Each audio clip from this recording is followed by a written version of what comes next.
Mora is a sign language interpreter this afternoon. And of course, we continue to give you an update on COVID-19, both preparedness, prevention measures that nations are taking, and of course, where we are as a country. As of yesterday, we recorded 16 more cases, bringing the total number to 262. So when will this mass testing begin? Which areas are really targeted? We'll be telling you in our coverage this afternoon. Welcome to this broadcast. Our Twitter handle is at KBC Channel 1 News and at Purity_Museo. Your views and opinions highly appreciated as usual. I'll be having a look at them and reading them, sampling them during and before the till end of the broadcast. Get started.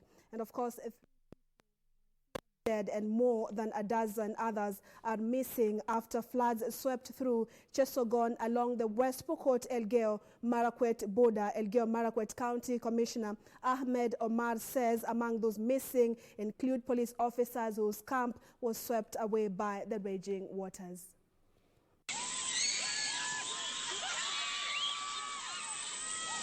This man almost got swept away by the raging waters in a desperate attempt to save his motorbike. 3 people are confirmed to have died, while 12 others are still missing. Elgeyo Marakwet County Commissioner Ahmed Omar tells Channel 1 that a police officer was rescued from the fast-flowing waters after being dragged downstream for kilometers across the West Pokot Elgeyo Marakwet border. Dozens of homes, including Liter Girls Secondary School, were also destroyed in the Saturday evening incident that caught residents of Chesogon unawares. The residents have reported that several of their livestock were swept away by the flood. Rescue efforts are currently underway, though it is being hampered by harsh rain and bad weather amid fears of landslides.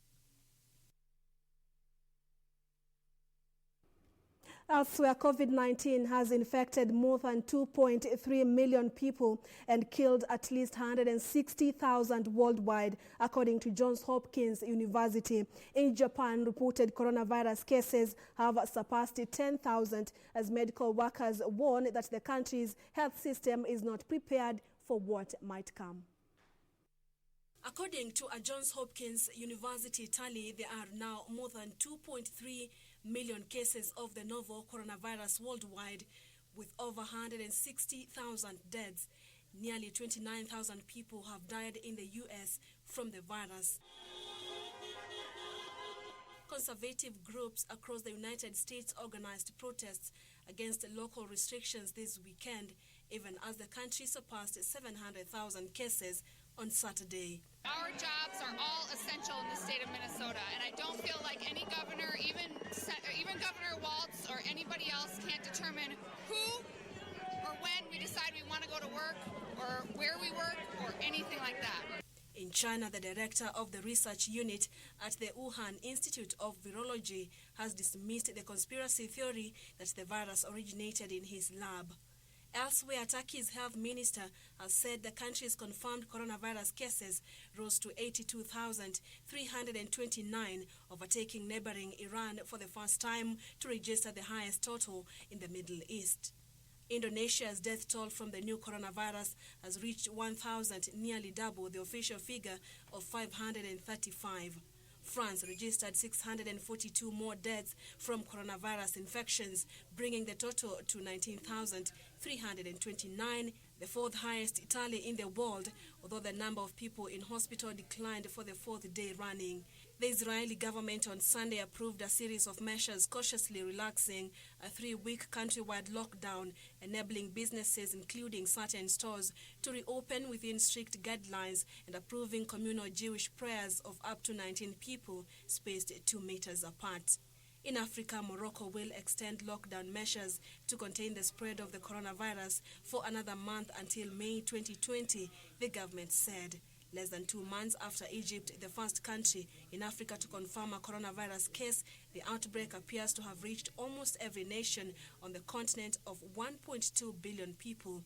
Of Africa's 54 countries, only 2 are yet to report a case of the virus: Comoros and Lesotho.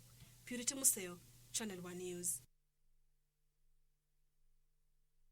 Back home, Mombasa Women Empowerment Network chairperson Amina Abdallah says the coronavirus pandemic puts many mentally ill patients at risk of infection. Abdallah, who spoke at the Portrees Mental Hospital in Mombasa, said the current global health crisis presents new challenges in the management of patients with pre-existing conditions, and extra efforts is needed to contain the spread.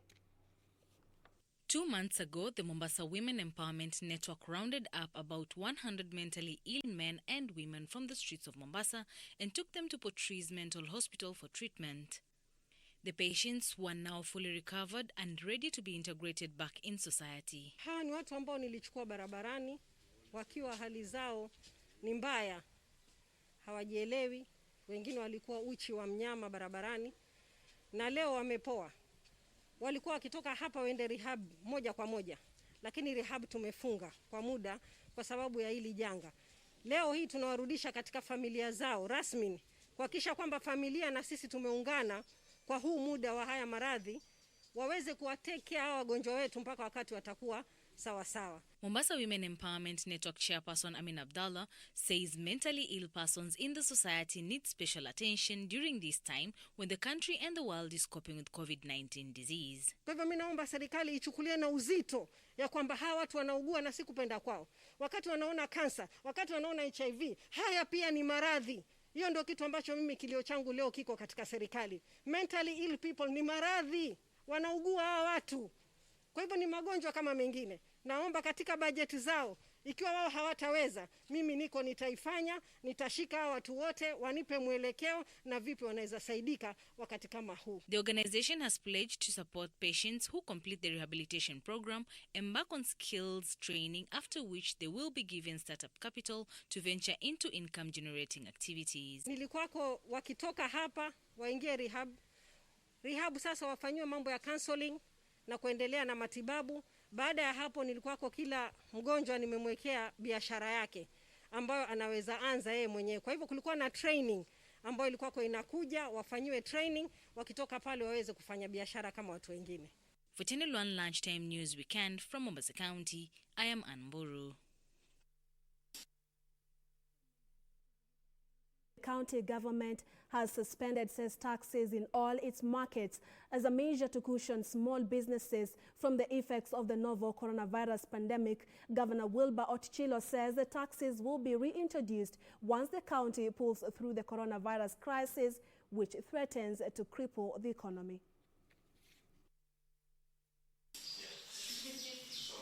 Speaking when he launched new isolation wards, Governor Wilbur Otchilo announced a tax waiver to all small traders for a period of 3 months. Hatutatosha ushuru wowote mpaka miezi 3, so that watu wale wanafanya biashara ndogo wakipata kitu kidogo waende watumie nyumbani.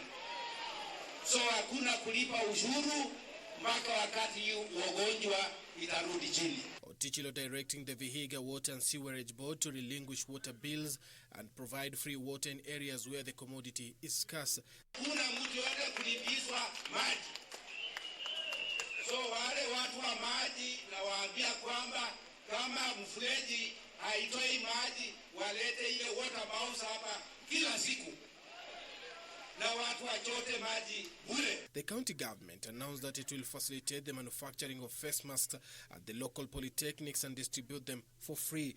Na kuanzia kesho tutaanza kugawa hii mask bure.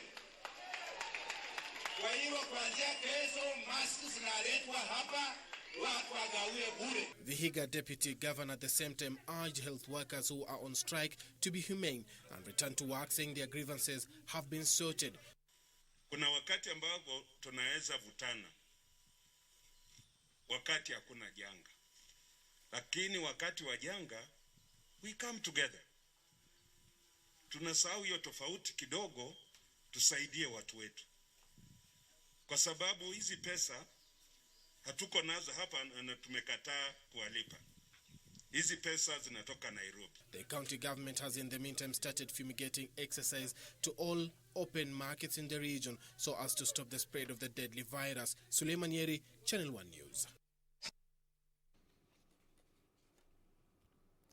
A great Keter, you're watching from Komarok, Nairobi County. My sincere condolences to those who have lost their lives in West Pokot. And then Mika Aluda watching from Joro Sub-County. And then lastly, we have Wilberforce Musioka also watching Channel 1 Lunchtime News. Of course, your views and feedback highly appreciated this time that the country is really trying hard to contain the spread of COVID-19 that is now a community spread. A health worker in Nambale, Busia County is seeking justice after he was allegedly assaulted by police officers. 28-year-old James Atongo is said to have been severely injured by police officers who were enforcing the dusk to dawn curfew, disregarding his identity as an essential service worker. Atongo was hospitalized for 17 days following the incident. At Bogiakumu location, Kisii County, James Atongo is a man in pain. The stitches on his belly, an indication of the injuries he sustained after allegedly being brutally assaulted by police officers. Aggrieved Atongo recalls the events on the fateful day the heinous acts were meted out on him. Ilikuwa saa 12:30. So nikapata maaskari walikuwa 5, lakini 2 ndio nilikuwa najua. So bila kuniuliza wala kunisimamisha, mara ya kwanza nilipata fimbo ya kwanza hapa. Hii fimbo ya jembe yenye nashikanga jembe. He was on his way back home at 6:30 p.m. after delivering medicines to a fellow community health worker. Atongo works for Living Woods, a non-governmental organization. He says the law enforcers beat him mercilessly without inquiring about the nature of his work. Kuachilia pikipiki, nikapata tena fimbo ya pili across kwa tumbo. Ile nimeachilia tu hivi. So harakati ya kuanguka tena nikapata ya pili. So nikaanguka. Kuanguka tena ndio nikapigwa kwa magoti. Later, Atongo was rescued by Good Samaritans. Unfortunately, he had already sustained serious internal injuries. Kunibeba kwanza wakaniweka kwa nyumba yao. Then ndio watu wakaanza kusema, mmepiga daktari. So ile harakati, gari ya kwanza kuna gari ilitumwa, ikanitoa, ikanipeleka kwa hospitali. Kufika, wakaanza kushughulikia, lakini sasa tumbo ilikuwa imeanza kufura. He was later transferred to Aga Khan Hospital in Kisumu. Nikapata bleeding kwa tumbo, damu ishajaa. So immediately nikapelekwa kwa theater, nikafanyiwa surgery. Ndio walikuja kugundua ya kwamba bladder ilikuwa imekatika, intestines zimekatika in pieces. So yenye alijaribu kufanya repairs. Nikaeka kwa ICU for 3 days, 6 days bado sijarecover. Then ndio wakagundua ya kwamba bile haifanye kazi na lungs imefail. His father, a senior public health officer in Kisii County, says his son has been incapacitated and demands for justice. The family has so far spent a total of 900,000 shillings on his medication. Kamchemenza for Channel 1 News.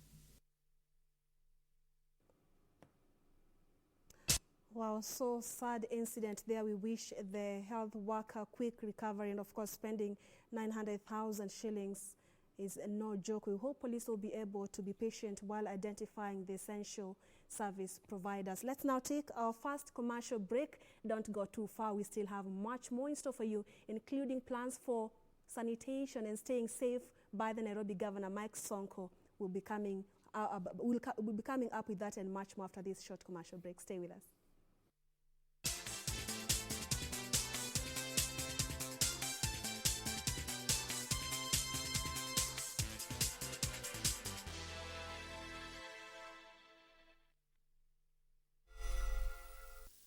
Next on. And now we want to talk about marriage. I'm a counseling psychologist. I'm also a trainer, and I practice as a therapist as well. Which is an organization that speaks to marriages and the family as a whole. But I'm also a pastor and a counseling psychologist. What is this that you want in a man, the Mr. Right? Expect him to be right when you're seated in your own cocoon and you're not doing anything to perfect. Once you're in the box, and then you're settled, then you say I do and put that ring, with this ring I thee wed. There's that tendency that we now return to default setting, and then we feel like we were played or gypped,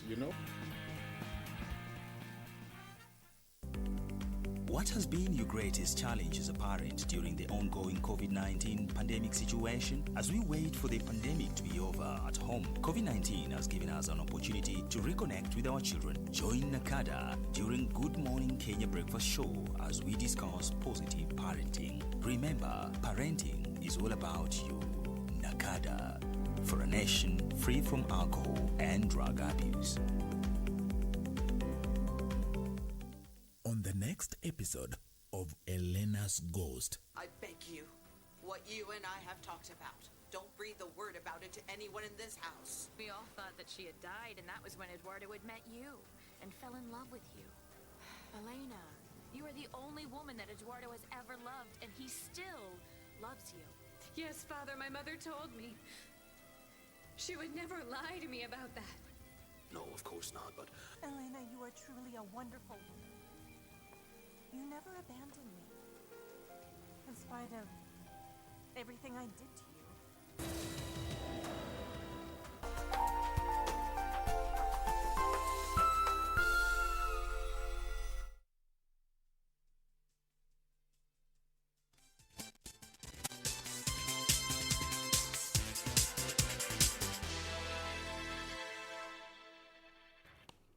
Thank you so much for staying with us. Welcome back. You're watching Lunchtime News. Embu County government has received personal protective equipment from the Council of Governors to contain the COVID-19 pandemic. Embu County Health CEC engineer Josephat Waganagwa said the acquired protective kits will boost the county government's preparedness to handle any COVID-19 case.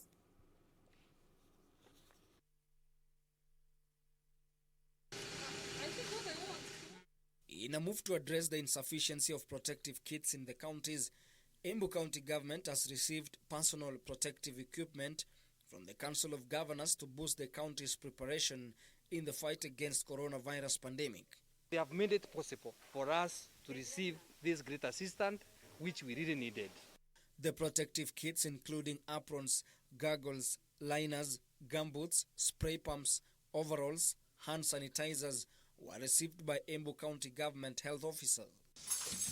Embu County CEC for Health Engineer Josephat Waganagwa said the county government is well prepared to handle any case of COVID-19, be it quarantine or a confirmed case. We are adequately prepared to handle either a quarantine case or an isolation case because we have no doubt what we have now.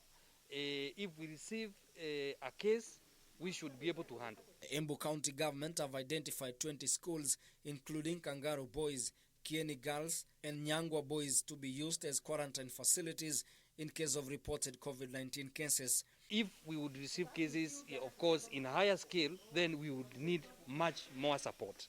Waganagwa said the Ministry of Health will continue fumigating major areas in Embu town and called on business operators to follow the guidelines issued by the Ministry of Health to curb the coronavirus. Ben Chumba reporting for Channel 1 News. And with Nairobi County leading in the country in terms of the counties with the highest number of cases of COVID-19, of course, we'll be speaking with Irene Muchuma Odim, who is at Nairobi CBD, where the Nairobi governor is launching a sanitization booth that will help residents really wash their hands, which is one of the measures to prevent COVID-19. We'll be linking up with Irene shortly, but before that, let's go to Busia. Butula residents in the county are set to benefit from jerrycans and soaps courtesy of the Constituency Development Fund in the measures aimed at preventing an outbreak of novel coronavirus. Area CDF Representative Hezron Odongo says hand washing stations will be installed strategically in all markets. Counties across the country have stepped up their efforts to combat the spread of COVID-19 after cases were confirmed in 12 regions. In Butula, Busia County, the area CDF office has donated water jerrycans and soap in all markets to promote hygiene through hand washing. The CDF representative, Hezron Odongo, says border operators will also benefit from the donations because the nature of their job exposes them to the contagious virus. We are only targeting mwananchi wa kawaida yule wa chini yule mwenye hana uwezo kufikia yale maji kunawa. Ndio tumetarget tuende kwa kila soko kwa maana lazima watu wawe pale. Lakini wao wasafi kulingana na sheria ambayo imewekwa. Ndio tuweze kupigana hii jangwa ya COVID-19.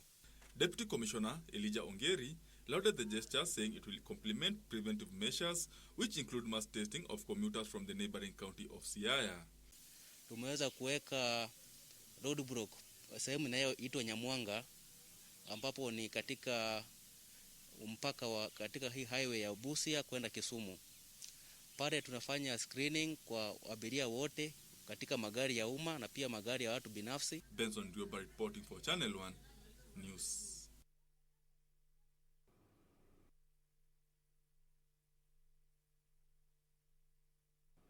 And some good news to Kilifi residents. Let's say beginning Monday, the county government is to commence distribution of relief food to over 50 households or 1,000 people beginning Monday. The donations were sourced from organizations and philanthropic individuals to be distributed to the most needy members of the society during the coronavirus pandemic lockdown.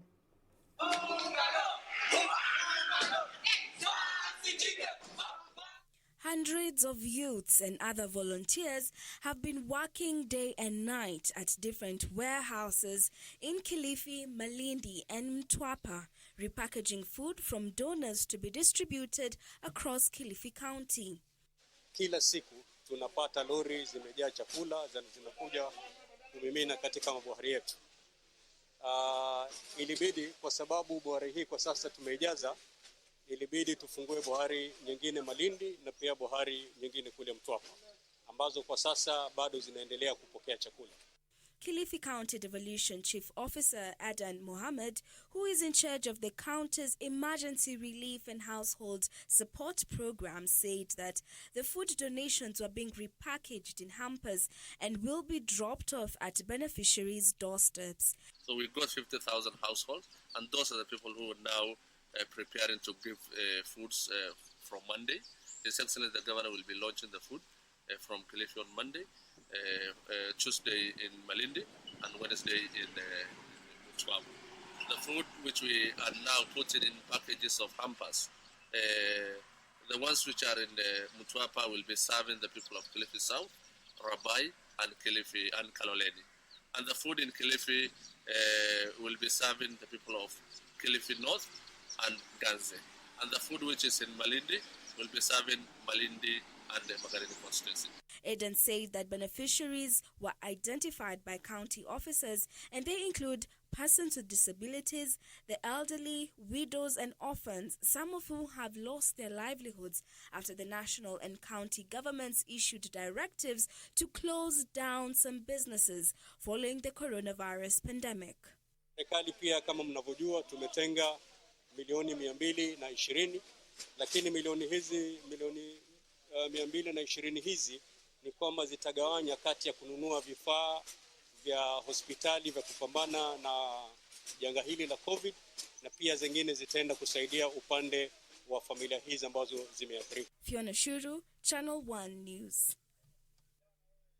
Well said, Fiona Shuru. Indeed, following the closure of many businesses, many people are really in need of food, and that's such a kind gesture by the county government of Kilifi. We hope other county governments will follow suit and help the needy and most vulnerable in the society. Let's now cross over to the Nairobi CBD, where Irene Muchuma Odim is, and of course witnessing the launch of a sanitizing booth by the county government or the governor of Nairobi, Mike Sonko. Remember, Nairobi is leading when it comes to number of cases of COVID-19 in the country. Irene, probably you can tell us what the launch is all about, and of course what more measures that the county government, apart from the national government, is really going to take, and also on the issue of business closure at the city.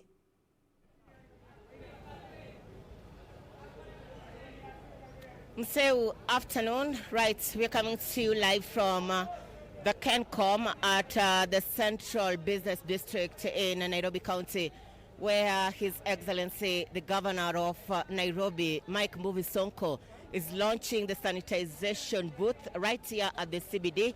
This in an effort to curb the spread of COVID-19 in the county. As you are aware, Nairobi County is leading in the confirmed cases. This as the whole country has confirmed cases of 262.